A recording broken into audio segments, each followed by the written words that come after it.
principe donc de ce texte pour lequel la chancellerie a apporté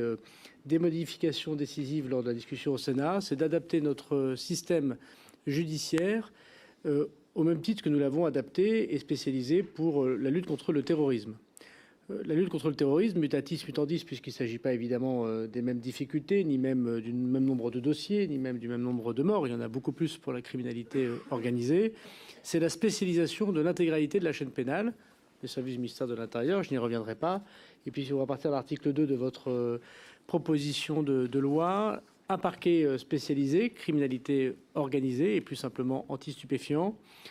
des juridictions, des magistrats spécialisés, les procureurs, un parquet qui suit les personnes en détention, des magistrats spécialisés pour l'instruction, des magistrats spécialisés pour l'application des peines, comme il en existe dans le terrorisme, un régime de détention particulier, c'est les amendements que j'ai introduits dans des prisons particulières, qui n'a pas besoin de la loi pour être créé, et puis évidemment un certain nombre de techniques ou de fonctionnement. Et donc ce parallèle avec le terrorisme qui ne doit pas se confondre, c'est pour ça que nous n'avons pas proposé la fusion entre le PNAT et le PNACO, entre le parquet national antiterroriste et le parquet national criminalité organisée, mérite d'être souligné. C'est bien ce parallèle avec le terrorisme qui a montré ses preuves, je crois, dans notre pays depuis 2015 et depuis les grands attentats que nous avons connus. Et même s'il y a encore des attentats, on s'aperçoit que notre système policier et judiciaire est, de l'avis de tous, efficace, notamment contre les organisations criminelles extérieures. Nous sommes aujourd'hui dans cette construction pour sortir du droit commun la criminalité organisée, pour l'amener dans une spécialisation qui a été soulignée en matière évidemment de prise à parole. On parlera du statut du repenti, des techniques de renseignement ou de la spécialisation de la détention. Évidemment, la différence est assez forte avec le terrorisme, puisque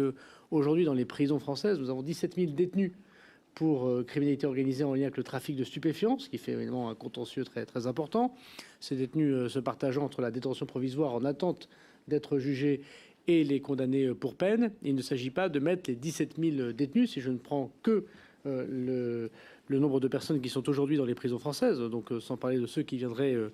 évidemment à s'y trouver par l'action de la police et par l'action de la justice. Il ne s'agit pas de confier à ce parquet national, à ces magistrats et à ces prisons l'intégralité de ces 17 000 personnes, mais bien de pouvoir regarder par le renseignement criminel que nous allons développer, comme l'ont fait d'autres pays autour de nous, je pense évidemment à l'Italie,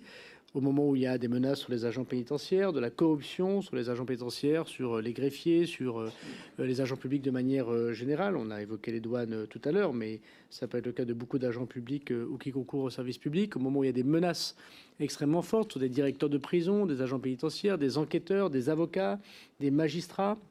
des journalistes, et comme on l'a vu dans les pays qui nous entourent, Belgique et Pays-Bas, parfois des menaces mises à exécution,